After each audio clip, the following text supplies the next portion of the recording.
తనతో పాటు 24 క్రాఫ్ట్స్ని పరిగెత్తించేలా చేసిన సినీ యోధ కంప్యూటర్ గ్రాఫిక్స్లు, రోప్ వర్క్లు, మోకాలకి నీ క్యాప్లు లేనప్పుడే ప్రజలను ఉర్రూతలొగించి తెలుగు సిల్వర్ స్క్రీన్ దుమ్ము దులిపి రఫ్ఫాడించి బాక్సులు బద్దలు కొట్టిన వ్యక్తి, తనని తానే చెక్కుకున్న అద్భుత, అపూర్వ, అసామాన్య, అద్వితీయ శిల్పం.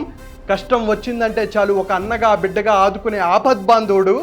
ఎన్నో కష్టాలు, కన్నీళ్లు, అవమానాలు, ఆటుపోట్లు, ఇబ్బందులను దాటుకుంటూ వెళ్ళి ఒక గాలివానగా వచ్చి తుఫానుగా మారి ఈరోజు ఇండస్ట్రీని శాసించే స్థాయికి వచ్చి కోట్లాది మంది తెలుగు వాళ్ళ గుండెల్లో శాశ్వతమైన ముద్ర వేసుకున్న పద్మ విభూషణుడు, జగదేక వీరుడు మన Konidela Sivasankar Varaprasad alias mega star Chiranjeevi గారి గురించి తెలుసుకుందాం.